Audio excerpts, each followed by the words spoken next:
Obrigada, Rita. Tá ótimo. Bom, gente, boa noite. Eu gostaria de agradecer a presença de todos, o convite do Musa para estar aqui hoje contando um pouquinho do trabalho dos pássaros que eu estudo. Obrigada pelo pessoal lá do INPA que veio também prestigiar, sair um pouquinho lá da casa. E a gente está começando um pouquinho atrasado porque o trânsito estava difícil, né? Eu acho que alguns experimentaram também. O trânsito eu mesmo demorei também para chegar aqui. Bom, eu trabalho lá no INPA, no Laboratório de Biologia Evolutiva e Comportamento de Aves, o LABECA, e participo, tento colaborar com o trabalho do Musa também, participo de alguns projetos do Museu da Amazônia. Próximo. Hoje a gente vai falar então do que as cores das aves comunicam, e para isso eu gostaria de iniciar falando das cores dos animais, das cores da natureza de uma forma geral. Se a gente parar para observar a natureza na nossa volta, a gente vai perceber que, na verdade, existe um universo bastante colorido ao nosso redor. E, em muitos casos, essas cores comunicam algumas coisas. Elas indicam, por exemplo, que um animal pode ser perigoso para ser comido, pode indicar que ele é atrativo para suas parceiras reprodutivas, ou ainda pode apresentar uma forma que haja uma camuflagem com o ambiente onde ele existe. Agora, especificamente, a gente vai falar, eu vou falar das cores e de como as cores são obtidas e algumas funções das cores, usando como exemplo o grupo de pássaros que eu estudo, que são os tangarás, que é uma família de aves, próximo, por favor, restrita à região neotropical, que se restringe na região da América do Sul, basicamente, e central, e especificamente aqui na Amazônia e na região de Manaus temos muitas espécies de tangarás. Próximo, por favor. Aqui são alguns exemplos de espécies de tangarás que encontramos em áreas florestadas aqui próximo da região de Manaus, como por exemplo na reserva florestal Adolfo Duque. Hoje vamos falar de cores, mas eu não poderia deixar de mostrar para vocês a característica principal do grupo dos tangarás, que inclusive dá o nome a eles, que é o fato deles apresentarem danças nupciais. Eles são conhecidos como os dançarinos. E nós apelidamos eles como os dançarinos da floresta. Aqui é apenas uma representação de um voo um pouquinho estereotipado, que parece uma borboleta voando, quando a gente observa na natureza. E eu vou mostrar alguns vídeos para vocês de algumas espécies de tangarás dançando. Aqui o primeiro exemplo, o Corapico guturalis, o tangará do peito branco, numa fazenda aqui perto de Manaus, uma reserva florestal em que o INPA trabalha. Pode tocar, por favor. Ele vai exibir alguns passos. Ele vai retirar essa folhinha daqui, que é um comportamento que a gente chama de jardinagem. Ele está limpando o local onde ele realiza a sua dança, para atrair as fêmeas. Esse foi um pulinho que ele vira de cambalhota, vai exibir a sua garganta. Dá para aumentar um pouquinho o som, talvez. Dá para ouvir? Bom. Tá bom.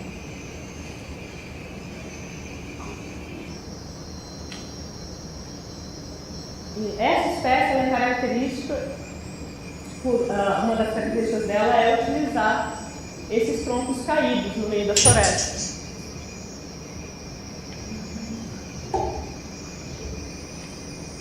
Nesse passo, ele dança de costas para um indivíduo que é uma fêmea, que está aqui observando a dança do tangará.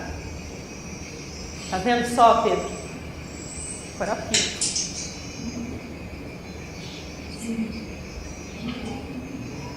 É uma espécie relativamente fácil até de observar se a gente vai no local certo, numa floresta que ainda seja relativamente intacta e grande o suficiente para ter populações dessa espécie.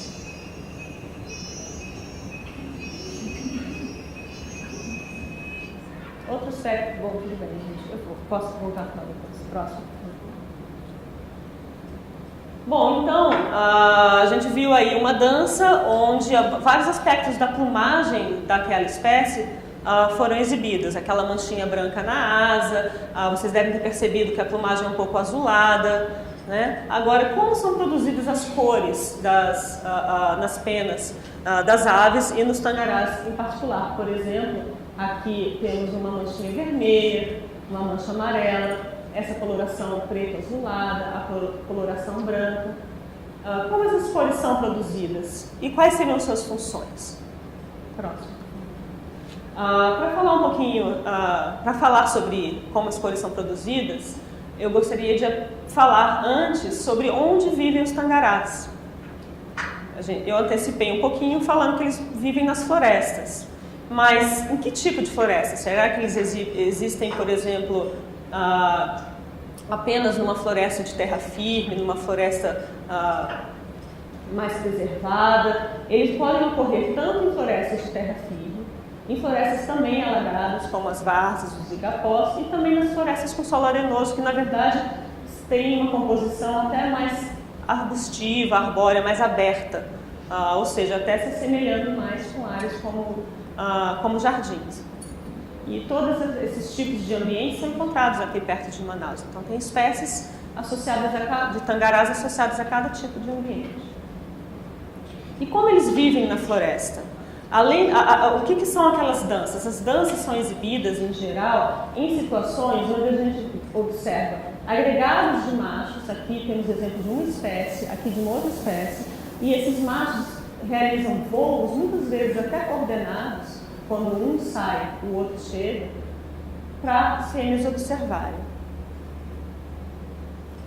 Assim, são conhecidos como os dançarinos das florestas. Temos aqui várias poses de tangarás em momentos em que eles estavam dançando nos seus palcos. Alguns deles vocês vão ver nos vídeos hoje. Tá? E, além de dançar com as suas fêmeas, os machos dos tangarás, próximo slide, por favor, eles também se alimentam em volta desses territórios. Vamos ver agora mais uma dança do mesmo tangará do peito branco, para vocês observarem de outro ângulo e um pouquinho mais dos movimentos que eles fazem. Próximo. Uma interação um pouquinho maior com a fêmeazinha que chegou aqui.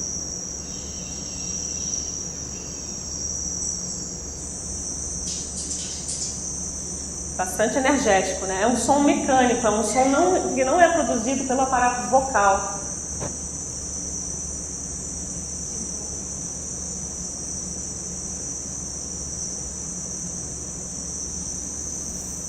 Dá pra ver bem que o preto, na verdade, ele tem um tom de azul, parece uma andorinha.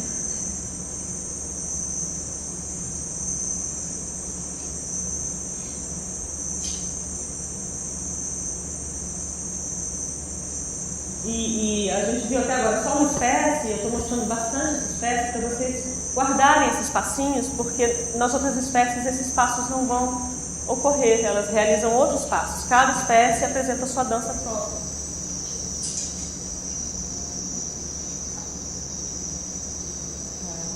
Essas folhinhas foram colocadas propositalmente por nós, porque na verdade, quando a gente começou a gravar, a gente queria saber mesmo se eles limpariam os locais onde eles dançam. E eles chegam a carregar folhas que são maiores do que eles. E lógico que a gente faz isso só um pouquinho também para não cansá-los, né? Eles estão na casa deles. Próximo. Então, além dessas danças, eles se alimentam de frutos em geral, e também insetos, mas principalmente frutos, nos próprios territórios onde eles dançam, mas também em áreas adjacentes a esses territórios. Essa é uma representação do desenho de uma aluna que fez monografia comigo, onde eles fazem esses voos e pegam seus frutinhos no ar, em árvores muito próximas de locais onde eles também vocalizam e também realizam suas danças. E eu estou falando dos alimentos, porque justamente os alimentos, os frutos, são o que levam à produção da coloração amarelada, avermelhada, nos tons de laranja também, dos tangarás, por causa dos compostos chamados carotenoides, que são pigmentos que muitos de vocês devem conhecer, né? Por causa da cenoura, enfim, de vários elementos da nossa dieta também, que tem os carotenoides. E assim é com a pena das aves. Pode adiantar acho que mais um ou dois. Isso, aí deve dar. Tá? Então aqui tem uma representação esquemática de uma pena com as barbas e aquelas estruturas menorzinhas que são as barbas, onde as gotículas dos carotenoides se depositam para dar essa coloração vermelha.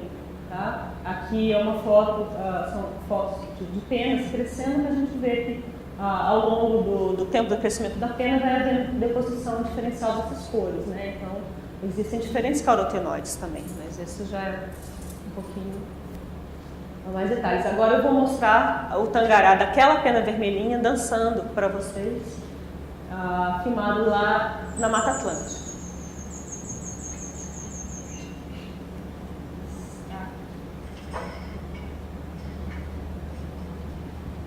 Essa espécie é um pouco mais difícil de filmar, realmente essa eu acho que é uma das poucas imagens que eu tenho, porque ela muda, não é como o tangará do peito branco, ela muda muito de puleiro.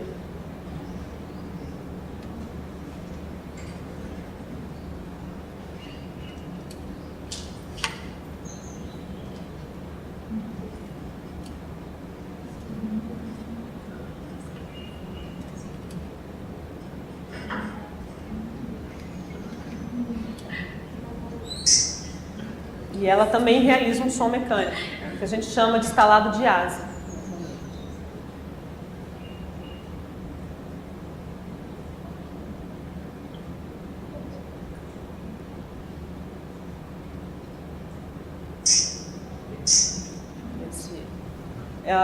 Não sei se vocês perceberam alguma semelhança dessa com a outra espécie. Apesar da plumagem ser bastante diferente, existe essa pequena semelhança desse salto com esse som mecânico, e eles realmente são da mesma tribo, eles têm uma proximidade, uma associação, eles têm um parentesco. Essas espécies são aparentadas dentro da família, bem aparentadas. Aqui é um exemplo de um outro pássaro que não é um tangará, que também exibe um ornamento com uma pigmentação baseada em carotenoides de sua dieta. A Maria Lé, que eu mostro aqui porque eu acho realmente um pássaro bastante atraente. Próximo, por favor. E aqui mais um exemplo da exibição de uma plumagem com base em carotenoides, uma plumagem amarelada, exibida pelo tangará da asa dourada, e esse a gente precisa ir lá para o Equador, para a região dos Andes, para observar.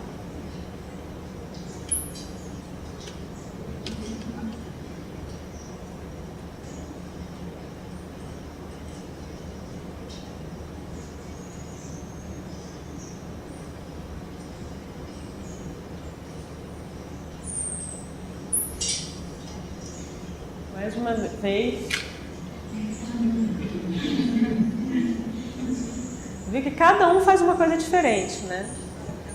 Mas ainda tem algumas semelhanças também entre si. Eles estão usando também um tronco caído, também estão chegando nesse tronco caído com uma exibição de um salto com um som mecânico.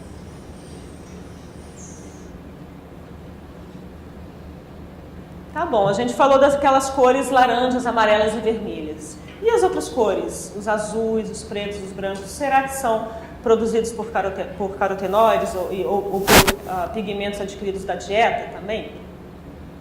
Vamos ver um videozinho desse pássaro do tangará da coroa azul, filmado na reserva do Jaú, exibindo a sua coroa azul, e depois vamos falar um pouquinho de como essa coloração é produzida.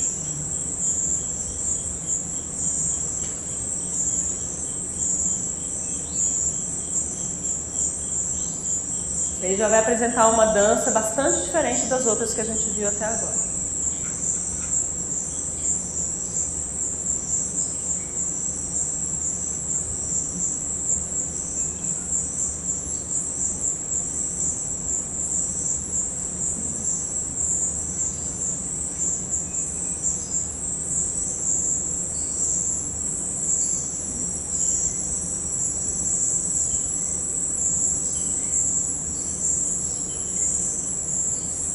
Ele voou parecendo uma borboleta. Um voo, uma trajetória um pouco repetitiva.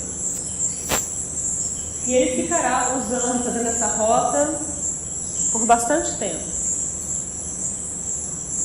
E se você voltar no dia seguinte, ele vai estar usando esse mesmo lugarzinho também. Chega, uma vez que você encontra, acaba sendo fácil você filmar, porque ele se torna previsível. Você encontra o local onde ele dança.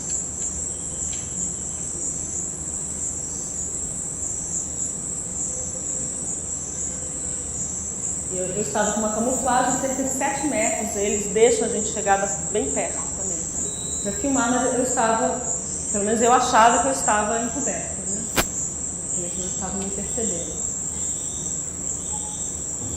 Para vocês terem uma ideia, o que vocês estão observando, quando a gente analisa esse vídeo, são cerca de 14 elementos, 14 passos diferentes que essa espécie consegue fazer.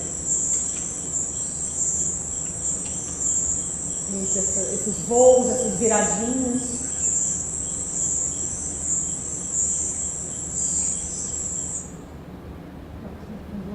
Então, o preto, marrom, azul e verde, eles têm um pigmento na sua coloração, a melanina, que é o mesmo pigmento que dá a coloração mais escura da nossa pele, do nosso cabelo.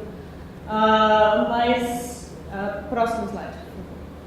Mas será que todas as cores que têm a melanina, os tons de azuis, verdes, brancos e marrons, marrons, eles são produzidos apenas pelo pigmento?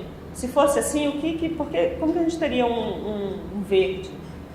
E o verde não necessariamente é a mistura de um componente amarelo, de um carotenoide.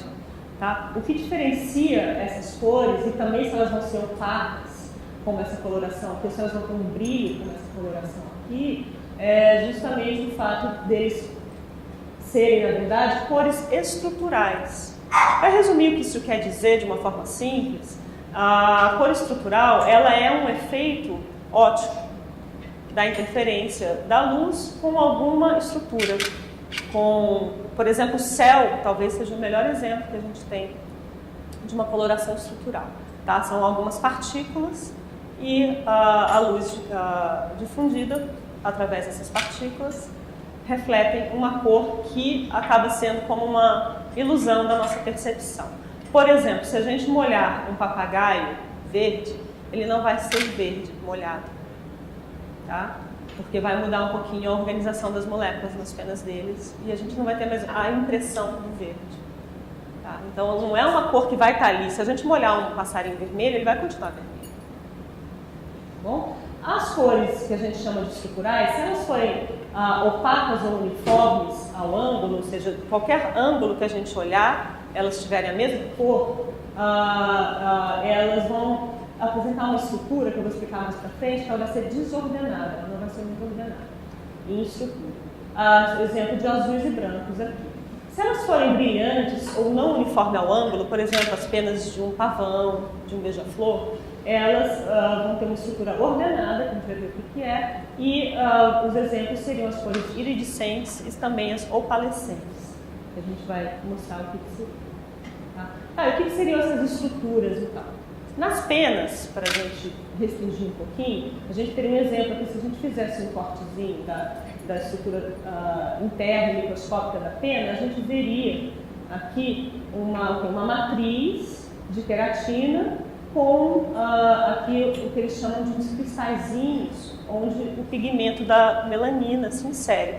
Seria alguma coisa um pouco equivalente ao nosso cabelo, a combinação de queratina com o pigmento da melanina. E no outro corte, então, transversal, a gente vê aqui alguma coisa que parece bem ordenada, né? Bem organizada. Essa organização indica para a gente que, dependendo do ângulo que a gente olhar para essa cor, a gente vai ver uma cor diferente. Então, por exemplo, um beija-flor teria alguma coisa assim, um pavão apresenta alguma coisa assim. Tá? Se a gente tivesse aqui alguma coisa bastante desordenada, você veria sempre a mesma cor, independente do ângulo. Próximo. Na natureza, além das aves, quer dizer, na verdade, essas cores estruturais, elas são um fenômeno que se estende além de todo o reino animal, praticamente, e também, recentemente, foi descoberto nas plantas. Esse mesmo mecanismo. Então, nos insetos, o que muda às vezes, em geral, é a composição dessas estrutura. Os insetos têm quitina, melanina e clorofila. Nas peles de aves e mamíferos, além das penas das aves, as peles também, através de colágeno e melanina. E nas plantas, o tanino e a celulose formam essas estruturas. Mas, então, aqui, olha, o exemplo do azul do céu, ela é um tipo de coloração estrutural que a gente chama de interferência de Rayleigh, ou difusão fora de fase. O ângulo que a gente olha, a reflexão das ondas não está em fase. Quando está em fase, a gente tem a difusão em fase, ou interferência diferencial, que é um mecanismo que até agora os pesquisadores encontraram para todos os animais e também para aquele fruto que eu mostrei, o mesmo mecanismo. Tá? Então, em todos os seres vivos estudados até hoje, um só mecanismo produz essas cores estruturais. O que varia, então?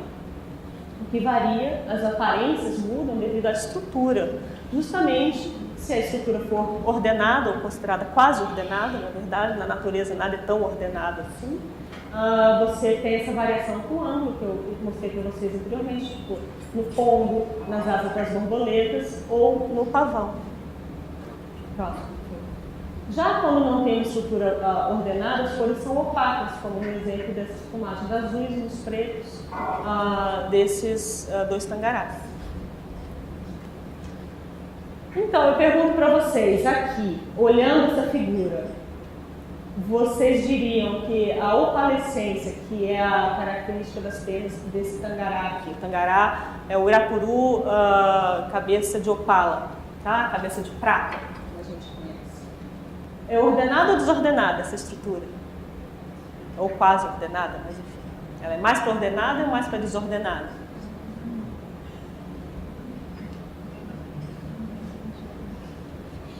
Aqui, vocês estão vendo só uma cor das penas? Mais de uma cor. Né? Isso sugere que conforme a gente muda o ângulo, a gente muda de cor. Isso só ocorre quando a estrutura é assim bem ordenadinha. Tá? O interessante aqui, essa aqui é uma foto aproximada aqui, de um pedacinho da pena.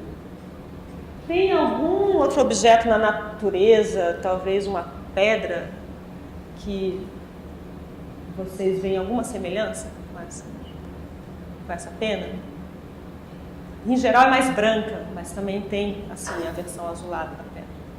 A pedra opala.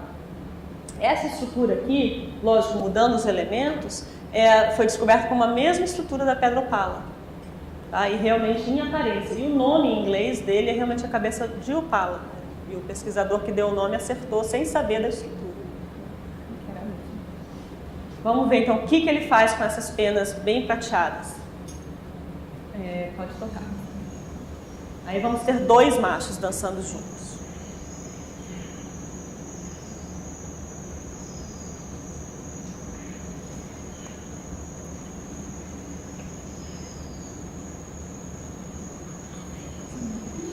Esse foi filmado na Flona Tapajós, lá perto de Santarém.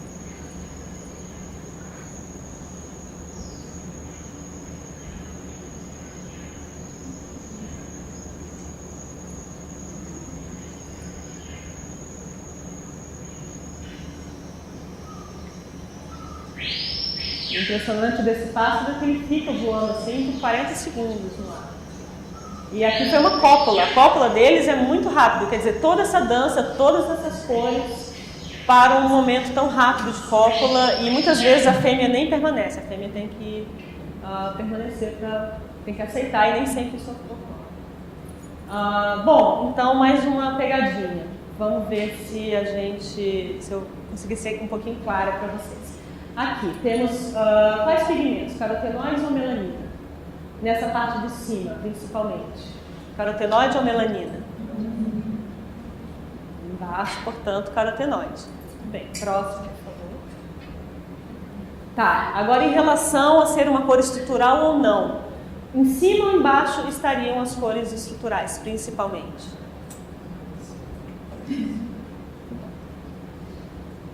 Tá, e vamos falar então um pouquinho das funções dessas cores. Para que todas essas cores muito bonitas, além das danças que eles exibem para atrair seus parceiros, suas parceiras, a gente pode dividir as funções, então a gente já falou de chamar a atenção, né?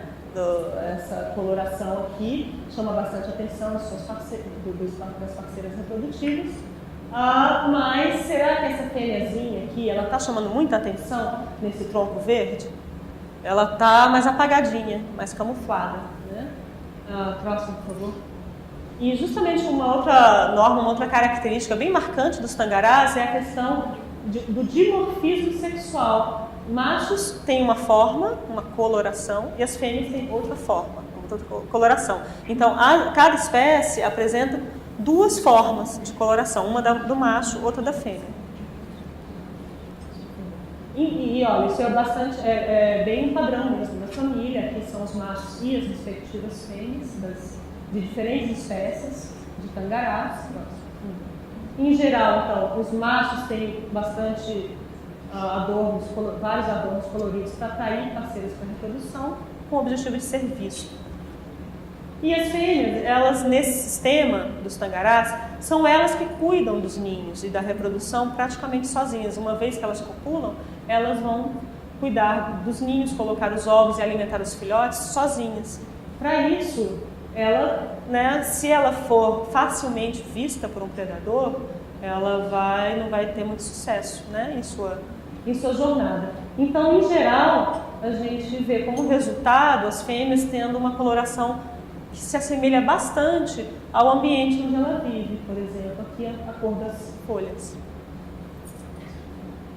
E já que a gente está falando no ambiente onde elas vivem, um pesquisador há bastante tempo trouxe a ideia de que a luz e a coloração em geral do ambiente influencia bastante a cor desses pássaros. Próximo, por favor. E algumas pesquisas mostram resultados até nessa direção mesmo, de que dependendo de onde você está na floresta, aqui é o chão da floresta e aqui é o dossel da floresta. E aqui é o valor do contraste da cor com esse ambiente. E todas essas curvas aqui mostram uma variação bem grande, ou seja, não são retas, dependendo de onde você está na floresta, a mesma plumagem apresenta uma conspicuidade diferente por causa da coloração desse ambiente. Mas recentemente, isso não é necessariamente o caso sempre, na verdade, é uma questão bastante complexa, envolve vários modelos matemáticos e vários motivos para os estudos apresentarem direções diferentes. Recentemente, por exemplo, um aluno lá do Labeca, o Vanner, ele verificou que há pouca variação na cor do substrato dos objetos de luz onde essa espécie se exibe, comparando a locais onde ela não se exibe, por exemplo. Ele verificou também um efeito muito mais preponderante justamente da cor, se ela é azul, se ela é amarela nesse contraste. E não um efeito da variação do ambiente, se fosse no dossel, se fosse no chão. E os contrastes aos objetos ou a coloração dessa luz estavam sempre muito acima do limiar de detecção. O que isso quer dizer? Até as próprias fêmeas são muito bem vistas pelos machos ou pelos indivíduos da espécie, não necessariamente por predadores, depende de quem são os predadores. E também um estudo do meu doutorado, o que eu vi é que essa questão que a gente falou há pouquinho também parece ser válida para esse grupo dessas espécies que vocês viram aqui as exibições, aquele da Mata Atlântica, do Equador, e esses aqui de Manaus. Esse aqui é uma espécie do mesmo gênero, o gênero Corapito, que ocorre só na América Central. A coloração é praticamente a mesma. O ambiente onde eles se exibem tem coloração bastante diferente. Então a ideia de que a coloração da plumagem segue uma norma para acompanhar mudanças na coloração do ambiente não necessariamente se aplica. Parece que não é muito bem, não é exatamente assim que acontece, tá bom? Então agora a gente vai passar para a última sessão da nossa apresentação, em que eu gostaria que vocês, além de verem onde está o passarinho, percebessem um pouquinho a iluminação, os machos e as fêmeas em seus territórios, e percebessem essa questão do contraste. Aqui um macho daquele Corapito que está numa pedra. Essa aqui é uma foto um tanto quanto inusitada, mas enfim, eu vi ele se exibindo, até filmei, só que essa aqui eu vou mostrar a foto para vocês. ele se exibindo sem ser um troncozinho bastante visível, né? No meio de uma estrada, quer dizer, poderia vir um gavião, algum outro predador e facilmente verificar. Próximo, por favor. Esse acho que não tem. E esse aqui não é um tangará, mas é o equivalente à nossa ave do paraíso, uma ave muito bonita que uma aluna que fez mestrado no laboratório, estudou o galo da serra, que ocorre muito perto daqui, muito próximo daqui, inclusive uma região conhecida também pelo galo da serra, que é Presidente Figueiredo, a região de Balbina e Presidente Figueiredo. Tá? Uma ave fantástica que eu já consegui observar. Aquele é o macho e essa aqui é a fêmea. Vocês viram como o macho parece bem vistoso, com a sua cor alaranjada. E a fêmea, isso, obrigada. E a fêmea, marronzinha, em seu ninho, em uma caverna escura. Certamente parece que ela quer mesmo se esconder. Agora, o interessante, aqui temos, a gente vai tocar o vídeo, pode começar a tocar, um videozinho que foi gravado justamente pela Natasha e pelo Mário, que agora está me gravando aqui, me filmando, o Mário Fernandes, lá na região de Balbina.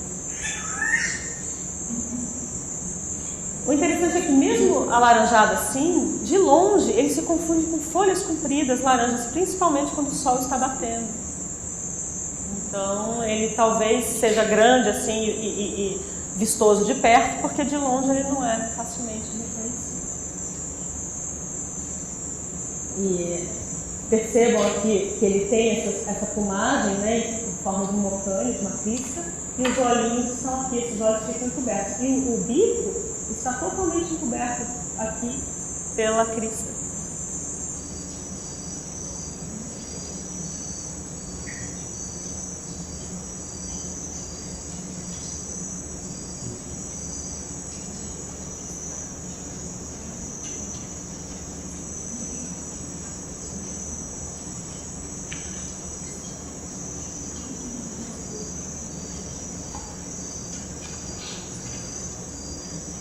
Aqui, agora dá para ver o bico aqui.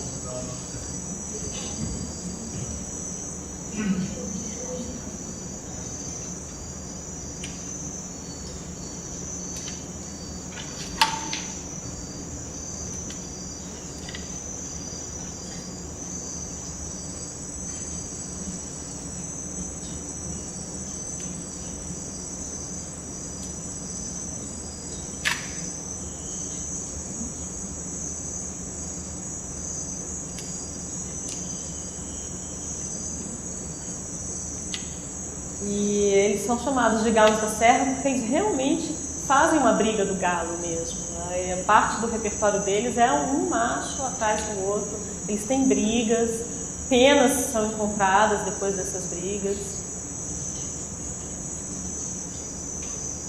E aí no ambiente muito diverso, 3 indivíduos, né?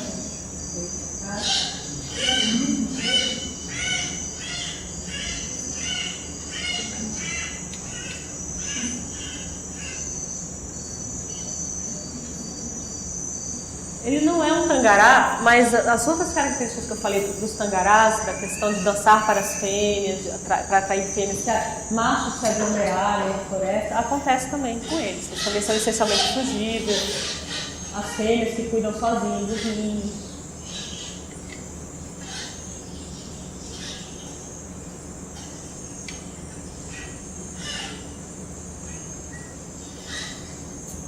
Então, esses aglomerados, no caso do galo da serra, se tornam bastante enérgicos. E eles usam bastante o chão também. Eles ficam dando esses saltinhos no chão.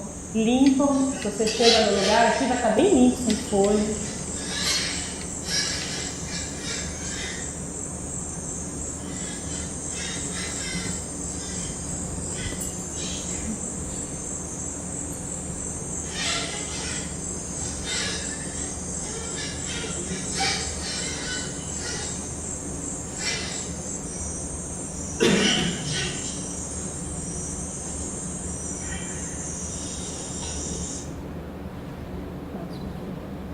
Bom, para finalizar, eu gostaria de trazer para vocês rapidamente algumas outras funções das colorações. Aqui é um tizil que parece até um corapico, né? Tem a mesma coloração também, tem uma manchinha, só que o branco é em cima, na arte. Muitas vezes eles podem informar a qualidade desse parceiro, se ele tem muitos ou poucos parasitas, porque os parasitas podem afetar a condição da plumagem. Então, um macho que estiver muito vistoso, ele também está indicando que ele é saudável. E recentemente está se falando muito da questão dos multissinais, que na verdade um ornamento só ele pode estar passando muitas informações ao mesmo tempo. Próximo, por favor. Como, por exemplo, o pássaro jardineiro, que é um pássaro lá da Nova Zelândia, e, enfim, da região mais do Pacífico, que constrói adornos, jardins para as fêmeas, com vários objetos. Aqui, na verdade, os pesquisadores tinham colocado plástico azul para ver se eles utilizariam nos adornos. E eles listaram aqui no estudo o sinal e as informações. E cada sinal apresentava mais de uma informação, mais de uma função. Tá? Esse tipo de abordagem tem sido bastante usado para entender as funções. Ou seja, dificilmente você vai poder dizer, isso é para essa função. Talvez sirva para mais de uma função. Próximo, por favor. E, por fim, vou fechar falando dos frutos, que leva a essa conexão entre o alimento dos tangarás e a cor das plumagens, que tem como base os carotenoides, né, os carotenoides laranjas, vermelhas, cores laranjas, vermelhos e amarelos, para falar que justamente o alimento não só confere a nutrição, como a cor da pena, e por parte dos tangarás, eles retornam as sementes para a floresta. Próximo, por favor. Aqui é uma semente limpa após ser regurgitada por um tangará. Comeu um fruto aqui de helicônia, com uma semente bastante grande, nem todas as sementes são tão grandes assim, essa a gente pode fotografar. Próximo, por favor. E elas vêm bem limpinhas quando aqui também são frutos que foram bicados por eles, mas essas sementes aqui passaram pelo trato digestivo dos tangarás. E a gente chega a plantar e vê que elas realmente germinam, e em geral o que a gente viu é que elas germinam até mais rápido do que as sementes que não passaram pelo trato digestivo dos tangarás. Então existe esse retorno com um aumento na eficiência da germinação das sementes. Gostaria com isso de agradecer o MUS, a presença de vocês, e o laboratório, o pessoal do laboratório, o INPA e alguns projetos que financiaram esses estudos. Obrigada. Boa noite. E posso responder perguntas?